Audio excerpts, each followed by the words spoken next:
News நேயர்களுக்கு வணக்கம். சொல்லியடி நிகழ்ச்சியில உங்களை சந்திக்கிறதுல மகிழ்ச்சி. இன்றைய அரசியல்ல என்னெல்லாம் நடந்துட்டு இருக்கு அப்படின்றத பத்தி பேசுறதுக்காக அதிமுகவோட வழக்கறிஞர் பிரிவு இணை செயலாளர் மற்றும் முன்னாள் சட்டமன்ற உறுப்பினர் திரு பாபு முருகவேல் நம்ம கூட இணைஞ்சிருக்காங்க. பேசலாம். வணக்கம் சார். தமிழ்நாடு அரசியல் களம் ரொம்பவே சூடு பிடிச்சிருக்கு. தேர்தல் வந்துருச்சு அப்படின்றத மக்கள் ஒவ்வொரு நாளும் உணர்ற அளவுக்கு நடந்துட்டு இருக்கு. எல்லாரும் கூட்டணி பேச்சுவார்த்தைகளை ஓரளவுக்கு நடத்திட்டு இருக்காங்க. திமுக புதுசா இன்னைக்கு என்ன பண்ணிருக்காங்க அப்படின்னா, குழுவே அமைக்கலையாம், ஆனா கூட்டணி தொகுதி பங்கீடு பேச்சுவார்த்தை எல்லாம் நடத்த போறாங்களாம். எப்படி பாக்குறீங்க? ஒரு பழமொழி சொல்லுவாங்க, எந்திரிச்சு நிக்கவே முடியலையா இவருக்கு 8 பொண்டாட்டியா அப்படின்ற மாதிரி.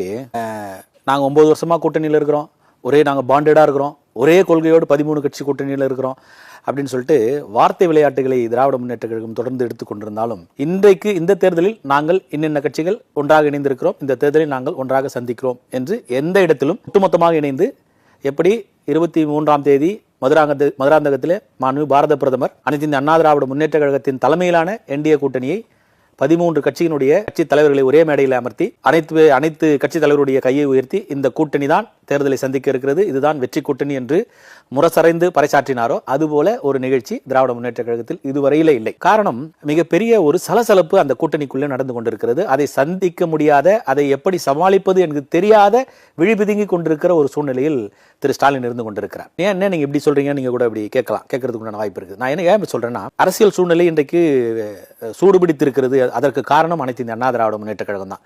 ஏன்னா முதலிலே நாம் விருப்ப மனுவை அறிவித்தோம். விருப்ப மனு ஏறத்தாழ 11,000க்கும் மேற்பட்டவர்கள் விருப்ப மனுவை பெற்றிருக்கிறார்கள்.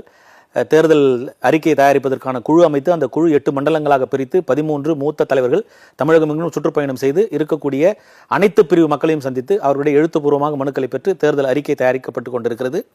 2 கட்டங்களாக மாண்புமிகு எதிர்க்கட்சி தலைவர் 2 கட்டங்களாக கடந்த 17ஆம் தேதி ஒரு முறையும் 25ஆம் தேதி ஒரு முறையும் 2 கட்டங்களாக 5 பிரதான தேர்தல் வாக்குறுதிகளை கொடுத்து மக்களிடத்திலே பட்டி தொட்டியெங்கும் நீக்கமர நிறைந்திருக்கிறது. இந்த தேர்தல் வாக்குறுதி நிச்சயமாக அனைத்து இந்திய அண்ணா திராவிட முன்னேற்ற கழகம் தான் வெற்றி பெறும் என்கிற ஒரு சூழ்நிலையை ஏற்படுத்தியிருக்கிறது. இதன் காரணமாகத்தான் அரசியல் களம் சூடுபிடித்திருக்கிறது.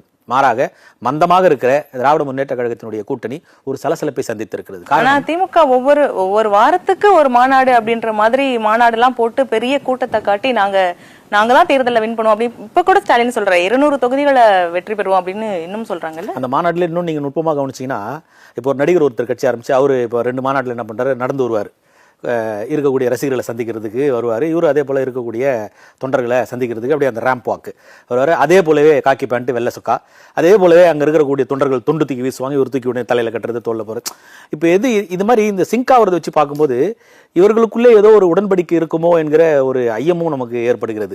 திமுகவுக்கும் அந்த நடிகர் கட்சிக்கும் ஏதோ ஒரு உடன்படிக்கை பார்த்தே உடன்படிக்கை அப்படின்னு பேசுறீங்களா? அதாவது எப்படின்னா, அரசியல் ஒவ்வொரு சொல்லுக்கு பின்னாலும் ஒரு செய்தி இருக்கிறது, ஒவ்வொரு நிகழ்வுக்கு பின்னாலும் ஒரு சங்கதி இருக்கிறதுன்னு சொல்லுவாங்க. ஏதோ ஒரு செய்தி ஒரு சொல்கிறோம் என்று சொன்னால் அதற்கு பின்னால் ஒரு அரசியல் நிகழ்வு இருக்கிறது என்றுதான் அர்த்தம். அதனால் சில சமிக்கைகள் சில நிகழ்வுகளை இணைத்து பின்னக்கூடிய ஒரு வாய்ப்பை நமக்கு உருவாக்கிவிடும். அப்ப இது போல ஒரு சூழ்நிலையை இவங்க உருவாக்கி இருக்கிறாங்க. அதே போல நீங்க பாத்தீங்கன்னா, விஜய் பேசும்போது அவர் மைக்கில் அவரை ஃபோக்கஸ் பண்ணுவாங்க, பின்னாடி அவர்கள் இருக்கக்கூடிய அந்த கொள்கை தலைவர்களுடைய அந்த படம் இருக்கும். அதே போல தான் உதயநிதி பேசும்போது பார்த்தீங்கன்னா இவங்களோட அண்ணா பெரியார் கருணாநிதி அவங்க படம் பின்னால் வர மாதிரி ஒரு ஃபோக்கஸ். சரி, எப்படின்னா ஒரே மாதிரி ஈயடிச்சாங்க அப்படின்னுவாங்களே ஊரில், அந்த மாதிரி தான் அவர் பண்ணுறது இவர் பண்ணுறாரு, இவர் பண்ணுறது அவங்க பண்ணுறாங்க. அப்போ இது ஏதோ ஒரு சமிக்கையை நமக்கு கொடுப்பதாக நாம் இதை பார்க்கணும். நீங்க என்ன சமைக்க வேணா கொடுத்துக்கோங்க, தேர்தல் ஜெயிக்க போறது அனைத்து இந்த அண்ணா திராவிட முன்னேற்ற கழகம், முதலமைச்சராக வரப்போவது அண்ணன் எடப்பாடியார். திராவிட மாடல் 2.0 லோடிங் அப்படின்னு சொல்றாரு சட்டமன்றத்தில். எதிர்கட்சி தலைவர் தெளிவா சொல்லிட்டாரு, 2.0 உங்களுக்கு ஒரு ஓதான் வேற இங்க உங்களுக்கு வாய்ப்பே கிடையாது, வாய்ப்பில்லை ராஜா தான். இந்த தேர்தலை பொறுத்தவரையில தேர்தல் அறிக்கை எப்படி பிரதானமாக இருக்குமோ அனைத்து இந்த அண்ணா திராவிட முன்னேற்ற கழகத்திற்கு 4 ஆண்டுகள் 2 மாதம் சிறப்பான ஆட்சியை தந்த அந்த ஆட்சி மக்களுக்கு இன்றைக்கு நினைவு வருகிறது. ஒரு அடித்தட்டு ஒரு விவசாய குடும்பத்திலிருந்து வந்த ஒரு விவசாயியால் தான் நம்முடைய துயரங்களை உள்வாங்க முடியும், நம்முடைய பிரச்சனைகளை தீர்ப்பதற்குண்டான அறிவும் ஆற்றலும் அவருக்கு இருக்கிறது. தங்கத்தட்டில் பிறந்து வெள்ளி ஸ்பூனில் உணவு உண்ட ஸ்டாலினுக்கு அது தெரியாது. அதை பற்றி அடிப்படை அறிவு கூட அவருக்கு கிடையாது. ஒரு வயல்வெளியில் நடப்பதற்கு கூட காங்கிரீட் தளம் அமைத்து சிவப்பு கம்பளம் விரித்து காலிலே ஷூ அணிந்து விலை உயர்ந்த ஷூ அணிந்து நடந்து வந்து மக்களை சந்திக்கக்கூடிய நிலையில் ஸ்டாலின் இருப்பதை பார்த்தும், வயல்வெளியில் நடக்கிறோம் என்று சொன்னால் காலணி அணியாமல் தான் அந்த வயல்வெளியில் நடக்க வேண்டும் என்கிற அது யாருக்கு வரும்னா ஒரு உண்மையான விவசாயிக்கு. அந்த விவசாய அந்த விவசாய நிலம் என்பது நமக்கு சோறளிக்கக்கூடிய, நமக்கு வாழ்வாதாரத்தை கொடுக்கக்கூடிய, நாம் தெய்வமாக வணங்கக்கூடிய ஒரு இடம் அது. அந்த இடத்திற்கு நாம் காலணி அணிந்து செல்லக்கூடாது என்பது யாருக்கு தெரியும் என்றால், உண்மையாக விவசாயத்தை உணர்ந்த, உண்மையாக விவசாயம் செய்கிற, விவசாயிகள் மீது பற்று கொண்ட ஒருவனுக்கு மட்டும்தான் அது தெரியும். அது அண்ணன் எடப்பாடியார்.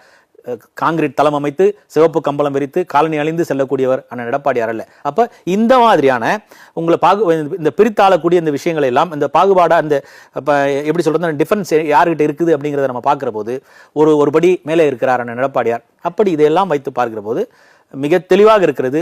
இந்த அரசியல் கடும் சூடானதற்கு காரணம் அனைத்து இந்த அண்ணா திராவிட முன்னேற்ற கழகம். அதை சூடுபடுத்தியிருப்பதற்குண்டான ஆற்றல் மிகுந்த சக்தியாளர் யார் என்று சொன்னால் அண்ணன் எடப்பாடியார்.